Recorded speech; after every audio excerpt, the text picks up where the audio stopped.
Good morning, 10th class English medium students. Most welcome in this video. Previous video start chapter number 6, life process. Life process means bio process. Life means क्या होता है? Bio means जीवन. Process होती है प्रक्रिया.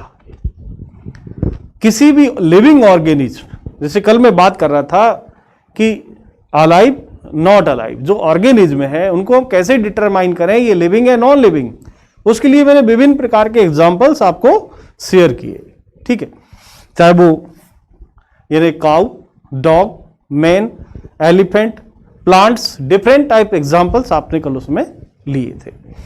Bio process या life process के अंदर जो नीडेड, जो रिक्वायरमेंट ये प्रोसेस होती है वो न्यूट्रिशन, रेस्पिरेशन एंड एक्सक्रीशन.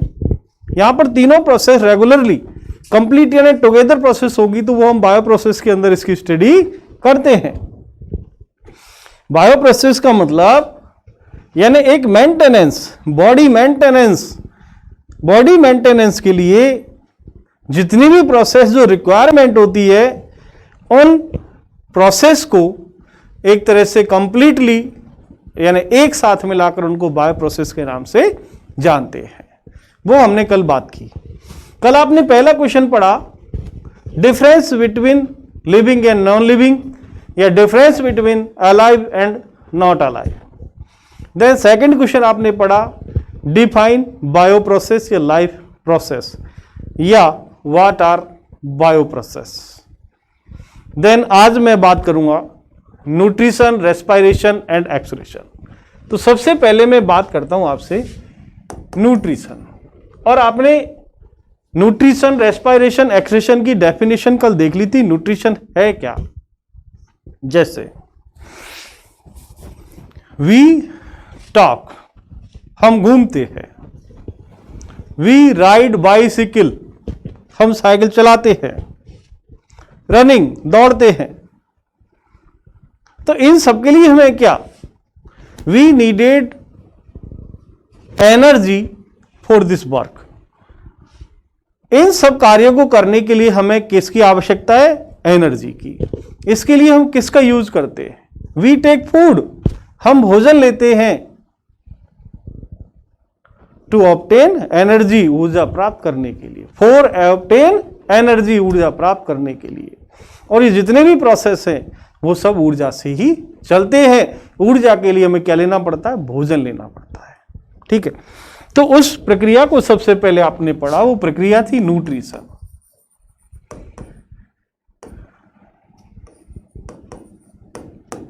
ठीक है, न्यूट्रिशन मीन्स क्या है?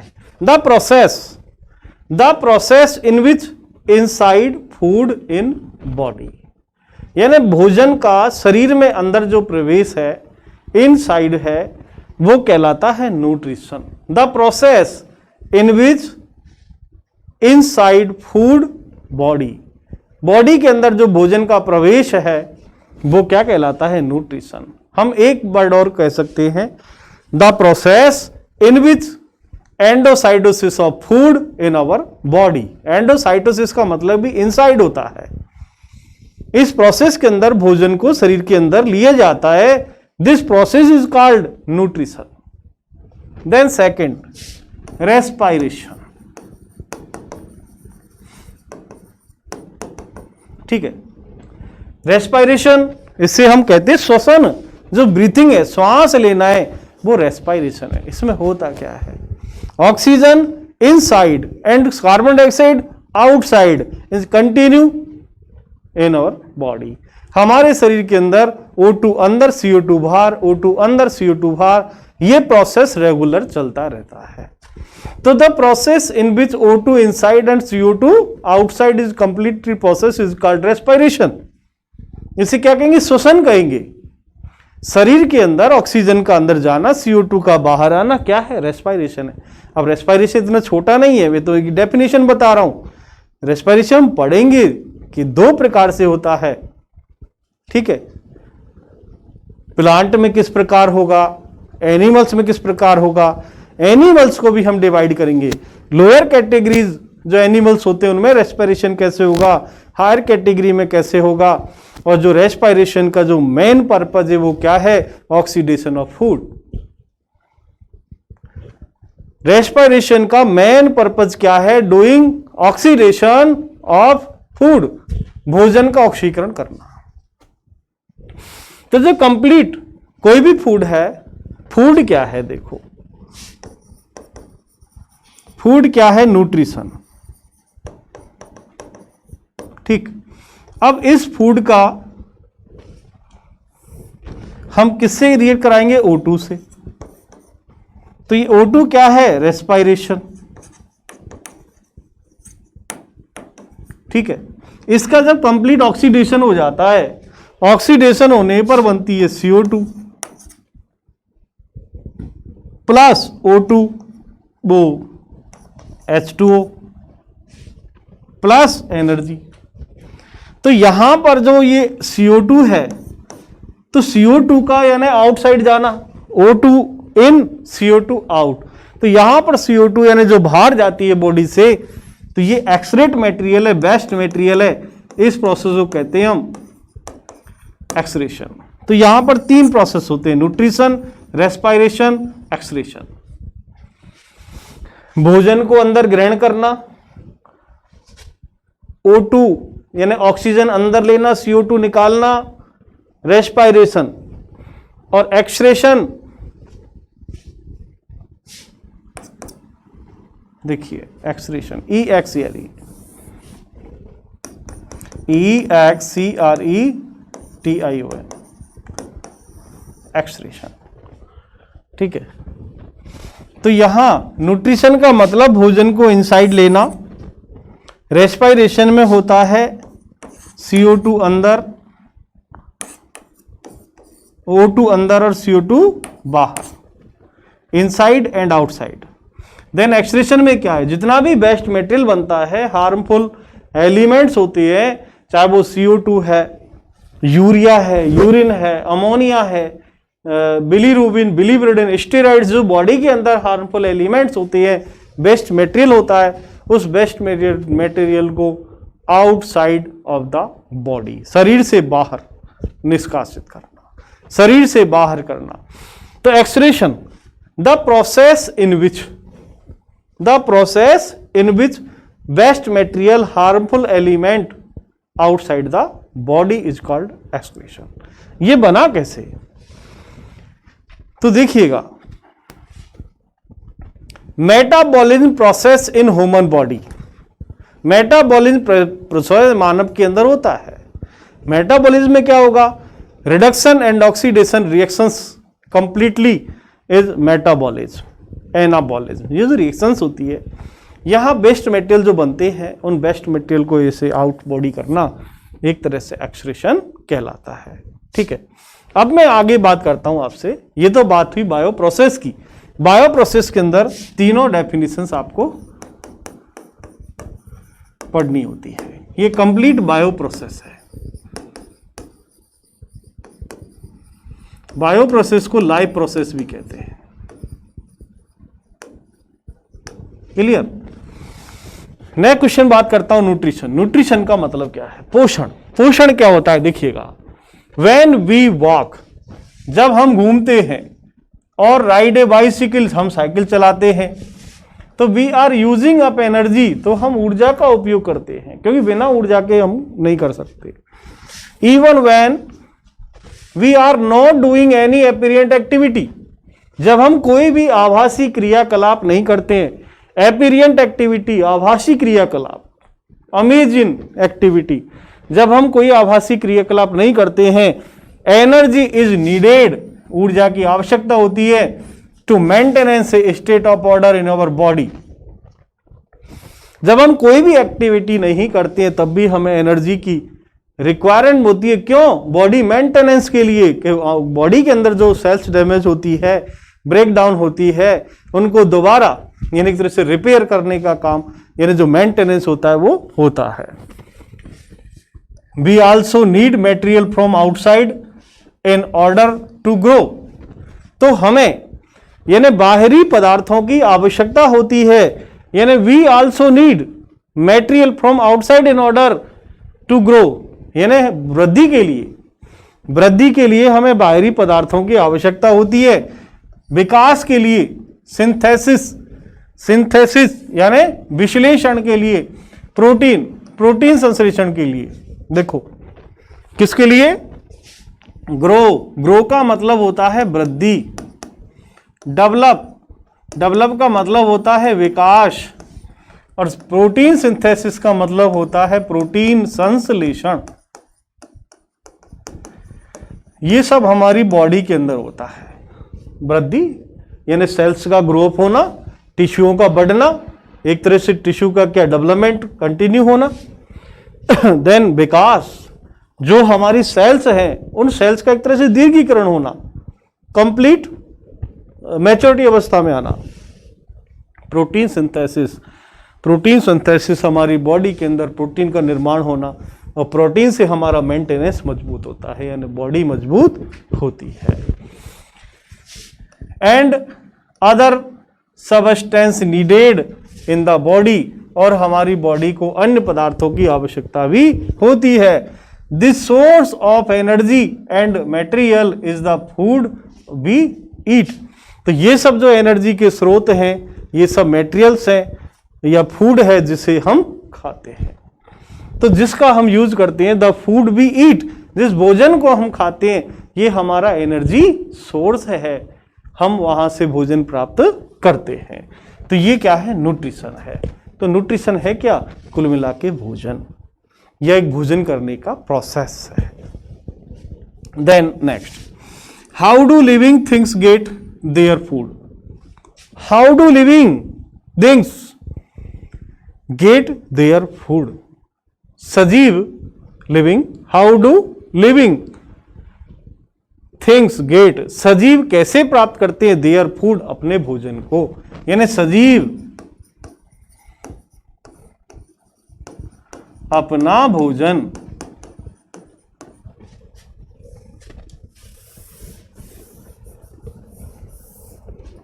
सजीव अपना भोजन कैसे प्राप्त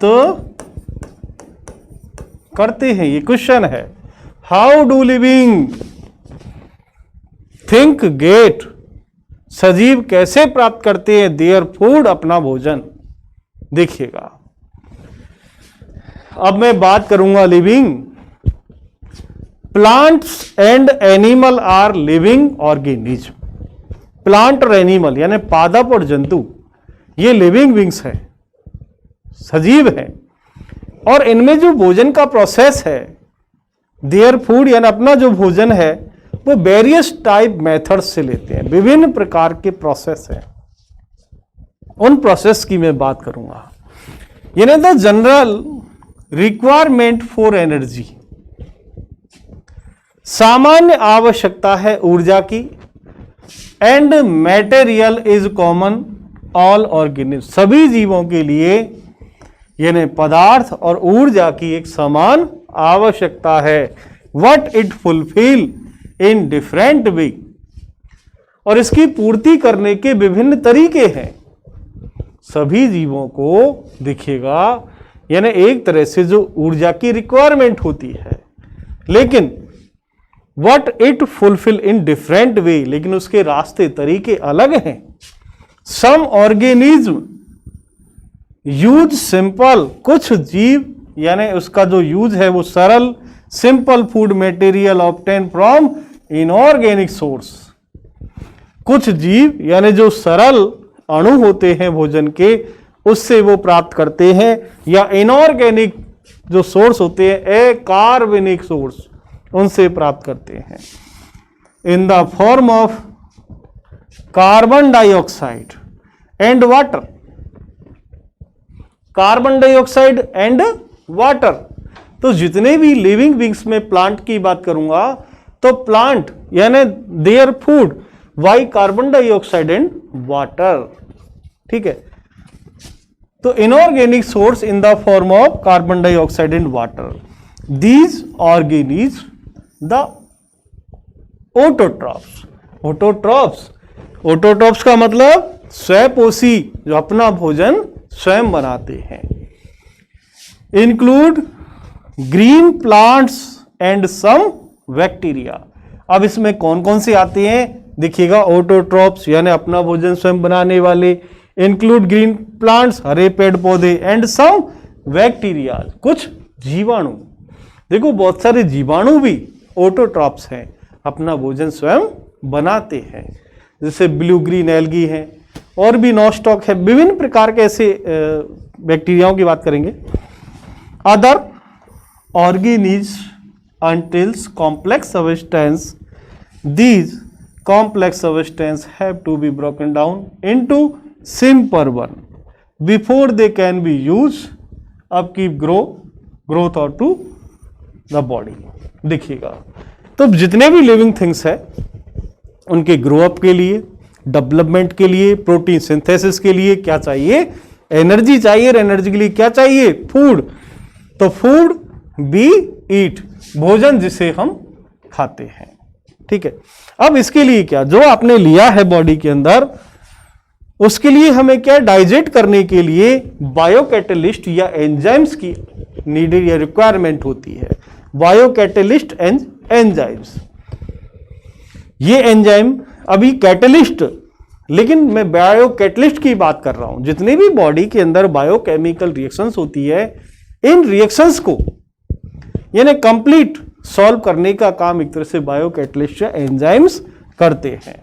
तो मैं ये कहूंगा जैसे organism use biocatalyst called enzyme. दस द हेट्रोट्रॉप्स, हेट्रोट्रॉप मीन्स जो ऑटोट्रॉप्स नहीं है, जो अपना भोजन नहीं बनाते, वो सब क्या कहलाएंगे, हेट्रोट्रॉप। विषम पोषी सर्वाइवल डिपेंड डायरेक्ट और इनडायरेक्टली ऑन ऑटोट्रॉप्स। तो जितने भी हेट्रोट्रॉप्स हैं वो डायरेक्ट इनडायरेक्ट रूप से किस पर डिपेंड है, ऑटोट्रॉप्स पर। तो देखिए द हेट्रोट्रॉप्स, हेट्रोट्रॉप्स के अंदर प्लांट नहीं एनिमल्स आते हैं, एनिमल्स, ठीक है। तो एनिमल्स या heterotroph survival depend direct and indirect, प्रत्यक्ष या अप्रत्यक्ष, डायरेक्ट या इनडायरेक्ट। जैसे ही मान लीजिए हम डायरेक्ट प्लांट, जैसे मान लो हमारे यानी हम पूरे नेचर के अंदर माने तो एनर्जी का सबसे बड़ा सोर्स है वो सूर्य है, लेकिन सूर्य पर हम यानी डायरेक्ट डिपेंड नहीं है।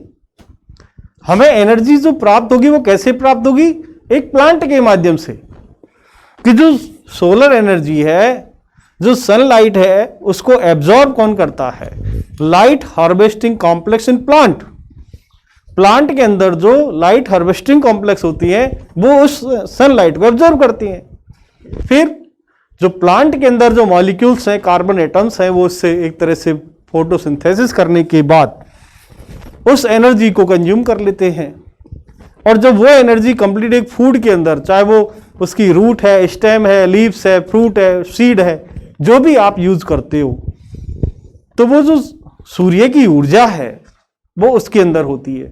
जब हम उसका यूज करते हैं तो वो एनर्जी हमारे अंदर कन्वर्ट होती है। तो हम जैसे सूर्य पर डायरेक्ट डिपेंड नहीं है, लेकिन डायरेक्ट है। हम प्लांट में भी देखें, अब विभिन्न प्रकार के प्लांट के पार्ट्स हम डायरेक्ट यूज कर रहे हैं, कुछ इनडायरेक्ट कर रहे हैं। जैसे एक आपने गन्ने को डायरेक्ट आपने यूज में लिया, एक आप चीनी गुड़ लिया। गन्ने को आप डायरेक्ट यूज कर रहे हैं, चीनी गुड़ उसी का पार्ट है लेकिन वो इनडायरेक्ट है, ठीक है। तो प्रोसेस है। तो यहां पे मैं कह रहा था, और हेट्रोट्रॉप सर्वाइवल डिपेंड डायरेक्ट और indirect on autotrophs. Heterotrophs organism include animal and fungi. तो हेट्रोट्रॉप के अंदर देखिए एक तो एनिमल्स एंड फंजाई, यानी जंतु, और फंजाई कहते हैं कवक को, ठीक है।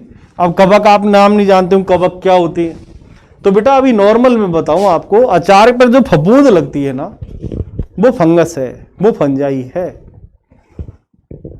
और बहुत सारे एग्जांपल आएंगे, सबसे बढ़िया वो दिमाग में याद रखो कि जो अचार पर फफूंद लगती है वो फंगस है।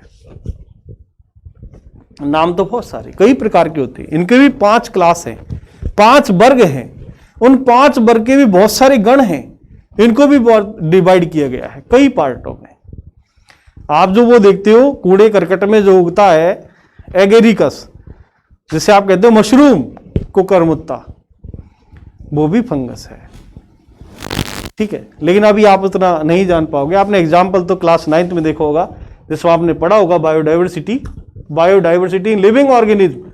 उस चैप्टर के अंदर आपने पूरे प्लांट की classification and coordinate, non coordinate सब दे रखे उसमें, सबके की दो एग्जाम्पल्स हैं यदि आपने पढ़े हो तो।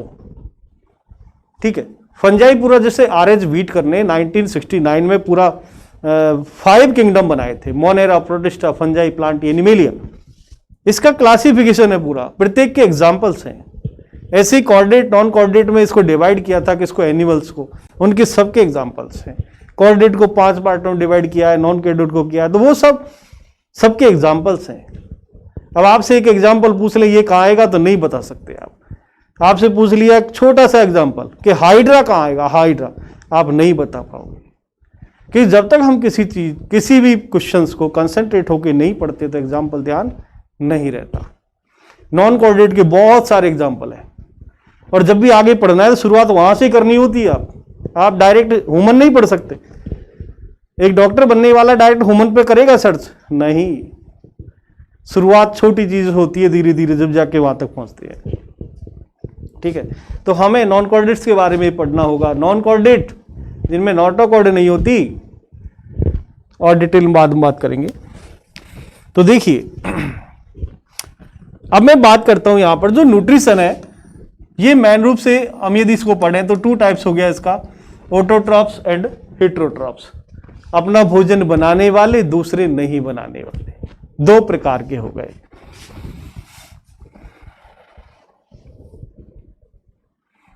देखिए,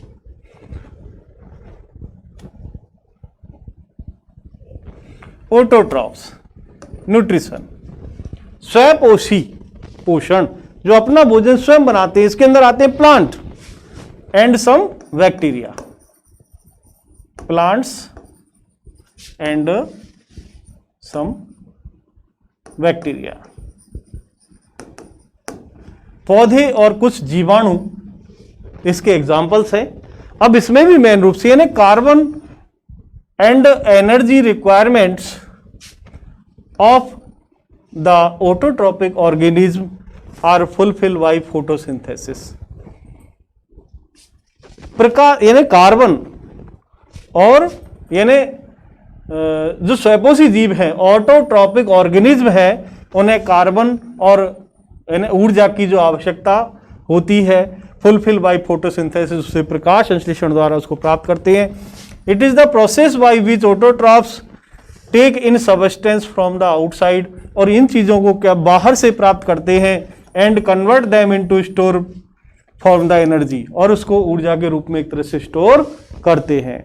यानी ऑटोट्रॉप जितने भी हैं वो रॉ मटेरियल कंप्लीट आउटसाइडर लेते हैं, चाहे वो कार्बन डाइऑक्साइड एंड वाटर, जिससे वो कन्वर्ट करें। This material is taken in the form of carbon dioxide and water. ये जो रॉ मटेरियल काम लेते हैं वो है carbon dioxide and water, which is converted into carbohydrate in the presence of sunlight and chlorophyll। तो देखिए, carbon dioxide CO2 plus water H2O in the presence of sunlight, सूर्य के प्रकाश की उपस्थिति में, वो भी कहां, क्लोरोफिल।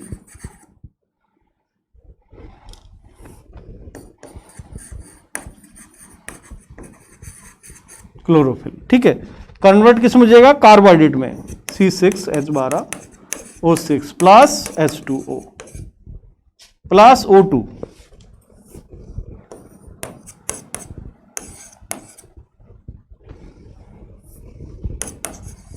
देखिए C6CO2 12H2O 6O2 plus 6H2O। ये कंप्लीट एक तरह से फोटोसिंथेसिस प्रोसेस है।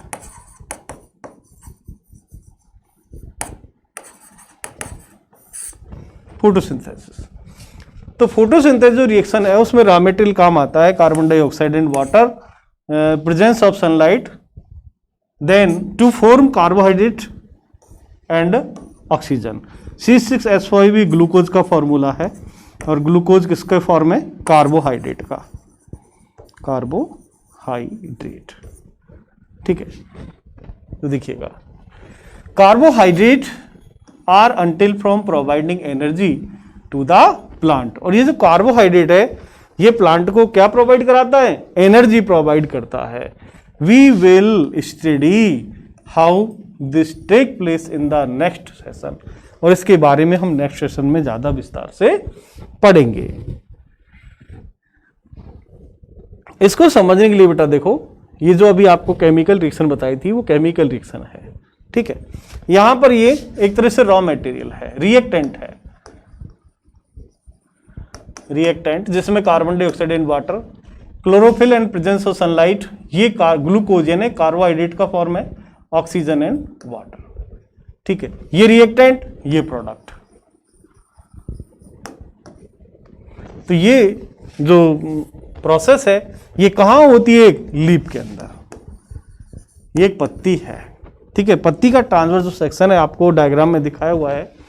इस जो पत्ती के अंदर आप देखें, जो ये मिडरिब है, उसकी मध्य में जो सिरा पाई जाती है मिडरिब। ठीक है, ये पूरा जो पत्रक होता है, पत्रक इसे कहते हैं लेमिला, लेमिला या लीफ ब्लेड कहते हैं। और ये जो पाई जाती है बीच बीच में, ये इनको वेन कहते हैं। जैसे हमारी बॉडी के अंदर जो नस होती है ना, नस, आर्टरी बेन्स, ऐसे इसमें भी बेन्स पाई जाती है। जैसे आप बॉडी में देखें ऊपर से आपको जो बेन्स दिखाई देती है, ऐसे ही लीफ के अंदर भी हम देखें तो विभिन्न प्रकार की बेन्स हमें इसमें दिखाई देती है। ठीक है, तो यहाँ और इसके बारे में आपको मैं जैसे जो टोटल फोटोसिंथेसिस जो प्रोसेस है उनमें कौन कौन से स्टेप्स होते हैं उन स्टेप्स की मैं बात करूँगा, क्योंकि इसके अंदर जो कार्बोहाइड्रेट बना है, कार्बोहाइड्रेट का रिडक्शन होता है, फोटोसिंथेसिस की एनर्जी यानी एब्जर्वेशन होता है।